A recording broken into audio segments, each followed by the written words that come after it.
ഇന്നത്തെ സ്പെഷ്യൽ എന്ന് പറയുന്നത് ഇല്ലം സ്പെഷ്യൽ മാമ്പഴ പുളിശ്ശേരിയാണ്. അപ്പോൾ അതിന് വേണ്ടിയിട്ട് ഒരു 5 മാങ്ങ തൊലി കളഞ്ഞ് ചട്ടിയിലിട്ടിട്ടുണ്ട്. അതിലേക്ക് 2 പച്ചമുളക് കീറിയിടുക, കുറച്ച് ഉപ്പ്, കുറച്ച് വെള്ളം ഒഴിച്ച് ഒന്ന് വേവിച്ചെടുക്കുക. ആ വെന്ത് വരുന്ന സമയത്തേക്കും നമ്മൾ കുറച്ച് വെല്ലം ഉരുക്കി അതിലേക്ക് ഒഴിച്ച് ഒന്ന് വഴറ്റിയെടുക്കണം. അങ്ങനെ വഴറ്റി വരുന്ന സമയത്തേക്ക് നമുക്കതിനുള്ള അരപ്പ് തയ്യാറാക്കാം. തേങ്ങ, മഞ്ഞൾ, പറങ്കിപ്പൊടി, വേറെ സാധനമൊന്നും ഇട്ട് അരക്കരുത്. ജീരകമോ ഇഞ്ചിയോ വെളുത്തുള്ളിയോ ഒന്നും ഇടരുത്. ഇത്രയും സാധനം മാത്രമേ അരക്കാവൂ.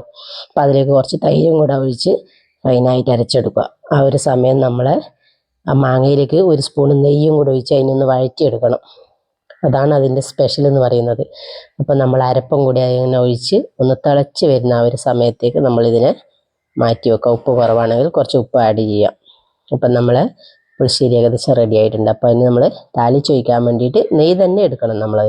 അതിന് നെയ്യ് എനിക്ക് കൂടുതൽ ഇഷ്ടമല്ലാത്തതുകൊണ്ട് ഞാൻ വെളിച്ചെണ്ണ ഒഴിച്ചു എന്നേ ഉള്ളൂ. നെയ്യാണ് അതിന് ഒഴിക്കേണ്ടത്. അതിലേക്ക് കടുക്, ഉലുവ, വറ്റൽമുളക്, പിന്നെ ഇന്നത്തെ കുട്ടികൾക്ക് ഇഷ്ടമില്ലാത്തൊരു സാധനമാണ് കറിവേപ്പില, അതും കൂടി ഇടുക. അപ്പോൾ അങ്ങനെ നമ്മൾ മാമ്പഴ പുളിശ്ശേരി റെഡിയായി. ഇഷ്ടംപോലെ മാങ്ങ കിട്ടുന്ന സമയത്ത് എല്ലാവരും ഉണ്ടാക്കി നോക്കുക.